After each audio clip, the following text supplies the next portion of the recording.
তুমি কি কখনো গভীর রাতে হঠাৎ জেগে উঠে অনুভব করেছ এই জীবনটা যেন সত্যি নয়, যেন কেউ তোমাকে কোনো এক অদৃশ্য নাটকে অভিনয় করাচ্ছে?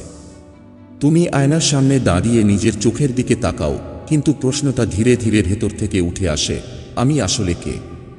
এই শরীর, নাম, পরিচয়, নাকি এই স্মৃতিগুলো? আজ তুমি যাকে নিজের জীবন বলছো, যার জন্য তুমি প্রতিদিন লড়ছ, কাঁদছ, ভয় পাচ্ছ, এক মুহূর্ত ভেবে দেখেছ এগুলো যদি কেবল একটা স্বপ্ন হয়? প্রাচীন ঋষিরা বলেছিলেন, মানুষের সবচেয়ে বড় অজ্ঞানতা হল সে নিজেকে জন্মানো মনে করে। কিন্তু যদি আমি তোমাকে বলি তোমার জন্মই কখনো হয়নি, হ্যাঁ, এই কথাটা শুনলেই মনের ভেতর প্রতিরোধ তৈরি হয়। কারণ তোমার পুরো চিন্তা ব্যবস্থা দাঁড়িয়ে আছে আমি জন্মেছি এই ধারণার উপর। কিন্তু আজকের এই আলোচনা তোমাকে শেখানোর জন্য নয়, আজকের এই আলোচনা তোমার ভিতরের ঘুম ভাঙানোর জন্য। যে ঘুমে তুমি প্রতিদিন নিজেকে শরীর মনে করে বেঁচে আছো, নিজেকে মন মনে করে কষ্ট পাচ্ছ, নিজেকে ইতিহাস মনে করে ভয় পাচ্ছ। অজ্ঞাতবাদ বলে যা তুমি জানো তা সত্য নয়, আর যা সত্য তা তুমি জানো না। এই জগৎ, মানুষ, সম্পর্ক, সাফল্য, ব্যর্থতা সবকিছু ঘটে চলেছে, কিন্তু প্রশ্ন হলো কার ভেতরে ঘটছে। স্বপ্নে যখন তুমি দৌড়াও, স্বপ্নের ভেতর তোমার শরীর থাকে, স্বপ্নের ভেতর তোমার নাম থাকে, স্বপ্নের ভেতর তোমার মৃত্যু পর্যন্ত ঘটে। কিন্তু ঘুম ভাঙার পর কি হয়? সব মিলিয়ে যায়। ঠিক তেমনি এই জীবনও এক গভীর স্বপ্ন, যার ভেতরে তুমি এখনো ঘুমিয়ে আছো। আজ তুমি ধীরে ধীরে বুঝতে শুরু করবে কেন জন্ম একটা ভ্রান্ত ধারণা, কেন মৃত্যু একটা কল্পনা, আর কেন অজ্ঞাতবাদী শেষ সত্যের দরজা। এখন মন শান্ত করো, শ্বাস ধীরে নাও, আর নিজের ভেতরে ঢুকে পড়ো। কারণ এই আলোচনা বাইরে নয়, এই আলোচনা তোমার ভেতরে ঘটবে। জন্মের ধারণা কিভাবে তৈরি হলো? ভ্রান্ত চেতনার সূচনা। তুমি যখন ছোট ছিলে, কেউ এসে তোমাকে বলেনি তুমি চেতনা। তারা বলেছিল তুমি অমুকের ছেলে, অমুকের মেয়ে। এভাবেই ধীরে ধীরে তোমার উপর একটা গল্প চাপিয়ে দেওয়া হয়েছে। একটা তারিখ, নাম, পরিবার, ধর্ম ও জাতি। তুমি কখনোই নিজে জন্ম অনুভব করনি, তুমি শুধু বিশ্বাস করেছ কারণ সবাই বলেছে। অজ্ঞাতবাদ এখানে প্রশ্ন তোলে, যা তুমি নিজে প্রত্যক্ষ করনি তাকে তুমি কিভাবে সত্য বলো? চেতনার কোনো জন্ম নেই, জন্ম ঘটে কেবল শরীরের। কিন্তু তুমি শরীর নও, তুমি সেই চেতনা যার মধ্যে শরীরের অনুভব হচ্ছে। ঠিক যেমন স্বপ্নে একটা শরীর থাকে, কিন্তু স্বপ্নদ্রষ্টা জন্মায় না। স্বপ্নে তুমি বিশ্বাস করো এটাই বাস্তব, জাগ্রত অবস্থায়ও তুমি বিশ্বাস করছো এটাই বাস্তব। দুটোর পার্থক্য কেবল একটাই, একটা স্বপ্ন ভাঙে, আর এই স্বপ্নটা এখনো ভাঙেনি। এই জগৎ মুহূর্তে মুহূর্তে বদলাচ্ছে, আর যা বদলায় তা কখনো চিরসত্য হতে পারে না। অজ্ঞাতবাদ বলে পরিবর্তনশীল সবকিছুই মায়া। তুমি দেখছো, কিন্তু দেখা মানেই সত্য নয়। তুমি বলো আমি কষ্ট পাচ্ছি। প্রশ্ন হলো কে এই আমি? শরীর নাকি মন? মন তো প্রতিনিয়ত বদলায়, শরীর তো প্রতিনিয়ত বুড়ো হয়। যে সব কিছু দেখছে সে নিজে কখনো পরিবর্তিত হয় না। সেই সাক্ষী চেতনার কোনো জন্ম নেই। যার জন্ম হয়নি তার মৃত্যু কিভাবে হবে? মৃত্যু ঘটে কেবল শরীরের, কিন্তু তুমি শরীর নও। এই ভয়টাই মানুষকে দাস বানিয়ে রেখেছে। অজ্ঞাতবাদ বলে মৃত্যু হচ্ছে সবচেয়ে সফল ভ্রান্তি। তুমি যদি খুব গভীরভাবে লক্ষ্য করো, তাহলে বুঝতে পারবে তোমার জীবনের সব ঘটনাই ঘটছে, কিন্তু ঘটনার ভেতরে থেকেও একটা অংশ সবসময় দূরে দাঁড়িয়ে দেখছে। শৈশবে তুমি একটা শরীর অনুভব করেছিলে, যৌবনে তুমি আরেকটা শরীর অনুভব করছো, বার্ধক্যে আবার ভিন্ন এক শরীর অনুভব করবে। কিন্তু দেখার ক্ষমতা কি কখনো বদলেছে? যে দেখছে সে কখনো ছোট হয়নি, সে কখনো বড় হয়নি। অজ্ঞাতবাদ এখানেই থামে না, সে প্রশ্ন করে যার উপর সময়ের কোনো প্রভাব নেই তার জন্ম কিভাবে হতে পারে? জন্ম মানে সময়ের ভেতরে প্রবেশ, কিন্তু চেতনা সবসময় সময়ের আগেই আছে। তুমি যখন বলো আমি এখন এটা বুঝতে পারছি, তখন বোঝাটাও একটা ঘটনা, আর যে বোঝাটাকে দেখছে সে ঘটনার বাইরে। তুমি সেই সাক্ষী। এই সাক্ষীর কোনো জন্মসনদ নেই, কারণ সে কখনো জন্মায়নি। তুমি ভাবো মনই তোমার সবচেয়ে কাছের জিনিস, কিন্তু একটু থেমে দেখো মনকে তুমি দেখছো। চিন্তা আসছে, চিন্তা যাচ্ছে, কিন্তু তুমি আছো। মন যদি তুমি হতে, তাহলে মনকে দেখার কেউ থাকতো না। অজ্ঞাতবাদ বলে যাকে দেখা যায় সে কখনো দ্রষ্টা হতে পারে না। মন হচ্ছে পর্দা, চিন্তা হচ্ছে ছবি, আর তুমি হচ্ছ সেই অদৃশ্য আলো যার জন্য ছবি দেখা যায়। এই কারণেই একই চিন্তা আজ কষ্ট দেয়, কাল আর দেয় না। কারণ কষ্ট চিন্তার নয়, কষ্ট পরিচয়ের। যেদিন তুমি বুঝতে শুরু করো এই চিন্তা আমি নই, সেদিন থেকেই স্বপ্ন ভাঙার প্রক্রিয়া শুরু হয়। তুমি সারা জীবন শিখেছ এই কাজ করলে পাপ হয়, ওই কাজ করলে পুণ্য হয়। অজ্ঞাতবাদ একেবারে গভীরে গিয়ে বলে এই হিসাব কার জন্য? স্বপ্নে যদি তুমি কাউকে আঘাত করো, ঘুম ভাঙার পর তুমি কি সত্যি অপরাধী থাকো? ঠিক তেমনি এই জগতের সব কর্ম ঘটছে স্বপ্নের ভেতরে। শরীর কাজ করছে, মন সিদ্ধান্ত নিচ্ছে, কিন্তু চেতনা শুধু দেখছে। যতক্ষণ তুমি নিজেকে কর্তা ভাবছ ততক্ষণ কর্ম তোমাকে বাঁধবে। যেদিন তুমি দেখবে কর্ম ঘটছে কিন্তু আমি করছি না, সেদিন কর্মের শৃঙ্খল ঢিলে হতে শুরু করবে। এটা দায়িত্বহীনতা নয়, এটা গভীর উপলব্ধি। তুমি ভয় পাও কারণ তুমি নিজেকে সীমাবদ্ধ ভাবো। শরীরের সীমা, সময়ের সীমা, সম্পর্কের সীমা। ভয় মানেই কিছু হারানোর আশঙ্কা। কিন্তু প্রশ্ন হলো, তুমি আসলে কি হারাতে পারো? যার জন্ম হয়নি সে কি হারাবে? মৃত্যু ভয় মানুষের সবচেয়ে বড় কারাগার। এই ভয় দিয়েই সমাজ, ধর্ম, ক্ষমতা মানুষকে নিয়ন্ত্রণ করে। অজ্ঞাতবাদ বলে ভয় দূর করার দরকার নেই, ভ্রম দূর করলেই ভয় মিলিয়ে যায়। যেদিন তুমি জানবে তুমি কখনো জন্মাওনি, সেদিন মৃত্যুর ধারণা নিজে থেকেই ঝরে পড়বে। মানুষ ভাবে জাগরণ মানে নতুন শক্তি, নতুন ক্ষমতা, নতুন জ্ঞান। কিন্তু আসল জাগরণ মানে ভুল পরিচয় হারানো। নাম ঝরে যায়, গল্প ঝরে যায়, নিজেকে যে আমি মনে করো এই ধারণা ঝরে যায়। শুরুতে এটা খুব ভয়ের মনে হয়, কারণ তুমি এতদিন এই গল্প দিয়েই বেঁচেছিলে। কিন্তু একটু পরেই একটা গভীর শান্তি নামে। কারণ তখন আর নিজেকে প্রমাণ করার কিছু থাকে না, কিছু অর্জনের তাড়া থাকে না, শুধু থাকে উপস্থিতি। তুমি ভাবো সম্পর্ক মানেই ভালোবাসা, নিরাপত্তা, ভরসা। কিন্তু গভীরে গেলে দেখতে পাবে বেশিরভাগ সম্পর্ক তৈরি হয় ভয়ের উপর। একাকিত্বের ভয়, পরিত্যক্ত হওয়ার ভয়, নিজেকে অসম্পূর্ণ মনে হওয়ার ভয়। এই ভয় থেকেই তুমি কাউকে আঁকড়ে ধরো, আর ধীরে ধীরে সেই আঁকড়ে ধরা বন্ধনে রূপ নেয়। অজ্ঞাতবাদ এখানে খুব নীরবে বলে যে নিজেকে সম্পূর্ণ জানে সে কখনো কাউকে দখল উঠতে চায় না।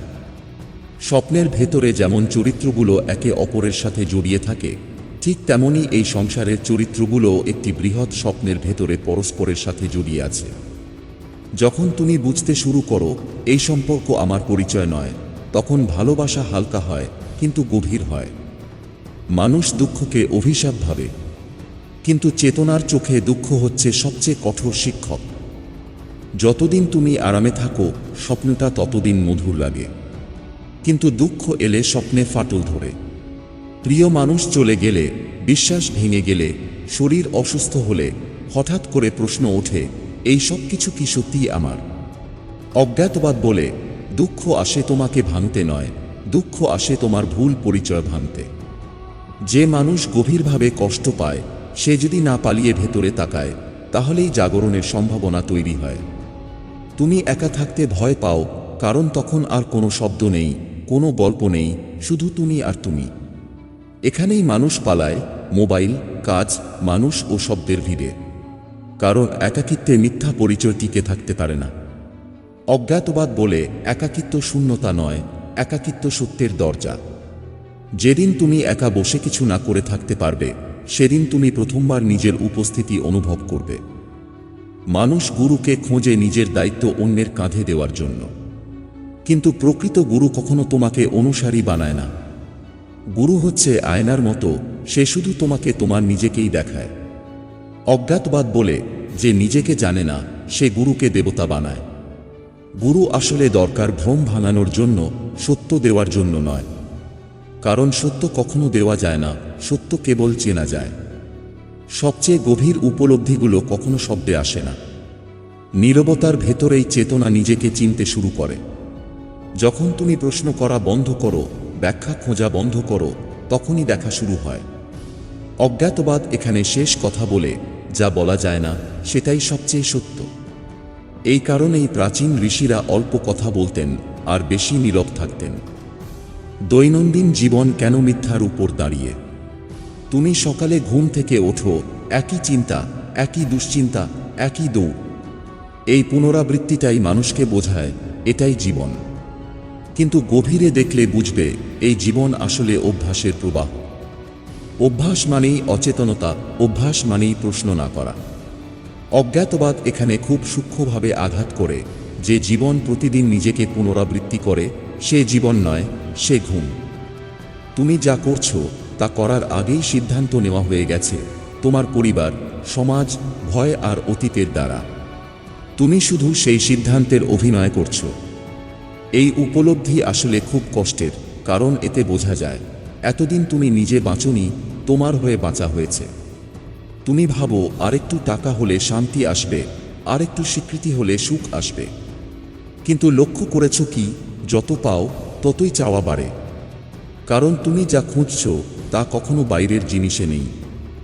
অজ্ঞাতবাদ বলে শূন্যতা কখনো বস্তু দিয়ে ভরাট হয় না।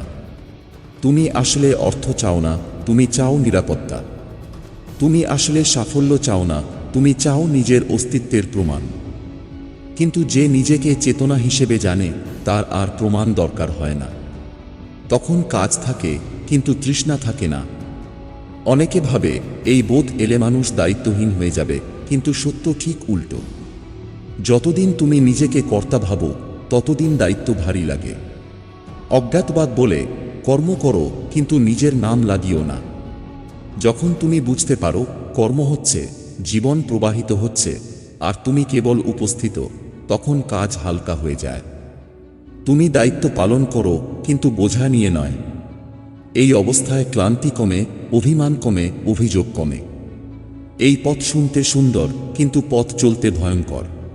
কারণ এখানে কিছু পাওয়ার প্রতিশ্রুতি নেই, বরং সব হারানোর ডাক আছে।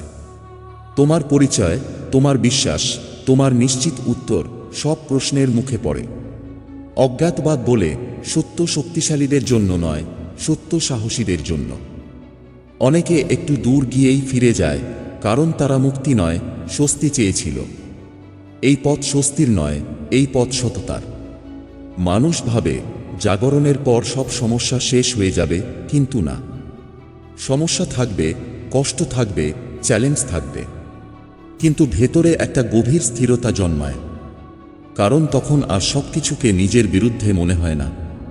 জীবন তখন শত্রু নয়, জীবন তখন ঘটনা। অজ্ঞাতবাদ বলে তুমি জীবন থেকে মুক্ত হও না, তুমি মুক্ত হও জীবন সম্পর্কে তোমার ভুল ধারণা থেকে।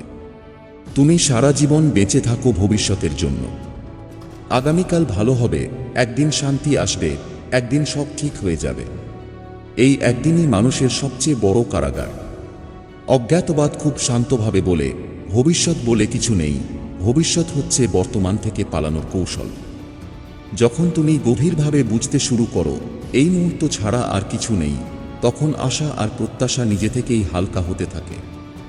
আশা মানেই বর্তমানকে অস্বীকার করা, প্রত্যাশা মানেই বাস্তবতার সাথে ঝগড়া করা। যেদিন তুমি বর্তমানকে সম্পূর্ণভাবে গ্রহণ করো সেদিন আর কিছু চাওয়ার থাকে না। অনেকে ভাবে এই বোধ এলে নৈতিকতা নষ্ট হয়ে যাবে, কিন্তু সত্যি বলতে কি, নৈতিকতা তখনই প্রথমবার সত্যিকারের হয়। ভয় থেকে ভালো হওয়া আর বোধ থেকে ভালো হওয়ার মধ্যে আকাশ পাতাল পার্থক্য। অজ্ঞাতবাদ বলে যে নিজেকে অন্যের থেকে আলাদা ভাবে না, সে কাউকে আঘাত করতে পারে না। তখন তুমি স্বর্গের লোভে বা নরকের ভয়ে ভালো হও না, তুমি ভালো হও কারণ অন্যের কষ্ট তোমার কাছে নিজের কষ্ট মনে হয়। এটাই প্রকৃত মানবিকতা। সবচেয়ে গভীর অবস্থাটা হলো যখন তুমি সত্যিই জানো যে তুমি জানো না। এই জানি না কোনো অজ্ঞতা নয়, এটা অহংকারের পতন। অজ্ঞাতবাদ এখানে পূর্ণতা পায়। তখন আর তর্কের দরকার হয় না, প্রমাণের দরকার হয় না, জেতার দরকার হয় না। কারণ তুমি আর নিজেকে বাঁচানোর চেষ্টা করছো না। এই অবস্থায় নীরবতা গভীর হয়, চোখ শান্ত হয়, কথা কমে যায়, কিন্তু উপস্থিতি বেড়ে যায়। মানুষ অলৌকিক কিছু আশা করে, কিন্তু সত্যি বলতে জাগরণের পর জীবন খুব সাধারণ হয়ে যায়। খাওয়া, হাঁটা, কথা বলা সব আগের মতোই, কিন্তু পার্থক্য একটাই, ভেতরে আর কোনো তাড়া নেই। তুমি আর জীবনকে কিছু প্রমাণ করতে চাও না। অজ্ঞাতবাদ বলে সবচেয়ে গভীর সত্য সবচেয়ে সাধারণ। সব আলোচনা শেষ পর্যন্ত একটাই জায়গায় এসে থামে। তুমি শরীর নও, তুমি মন নও, তুমি গল্প নও। তুমি সেই চেতনা যার মধ্যে জন্মের ধারণা উঠেছে, জীবনের স্বপ্ন চলছে, মৃত্যুর ভয় খেলছে। যার জন্ম হয়নি তার মৃত্যু নেই। এই জগৎ চলছে, কিন্তু তুমি এই জগতের ভেতরে বন্দী নও। তুমি সেই সাক্ষী যে এই পুরো স্বপ্ন দেখছে। যদি এই কথাগুলো শুনে তোমার ভেতরে অস্বস্তি হয়, জেনো সেটাই ভালো লক্ষণ। কারণ সত্য কখনো আরাম দেয় না, সত্য আগে নাড়িয়ে দেয়। এই ভিডিওটা যদি তোমার ভেতরে কোনো প্রশ্ন জাগিয়ে তোলে, কোনো পুরনো বিশ্বাসে ফাটল ধরায়, কিংবা এক মুহূর্তের জন্য হলেও তোমাকে নিজের দিকে ফিরিয়ে আনে, তাহলে এই কথাগুলো হারিয়ে যেতে দিও না। এই অনুভূতিটাকে ধরে রাখো। এই ভিডিওটা তাদের কাছে পৌঁছে দাও যারা আজও নিজেকে শুধু শরীর ভেবে বেঁচে আছে। কমেন্টে লিখে দাও এই কথাগুলো তোমার ভেতরে কি নাড়া দিল। আর যদি তুমি সত্যি এই স্বপ্ন থেকে জেগে উঠতে চাও, তাহলে এখানেই থেমে যেও না। কারণ যেদিন তুমি নিজেকে চিনবে, সেদিন আর কেউ তোমাকে ভয় দেখিয়ে শাসন করতে পারবে না।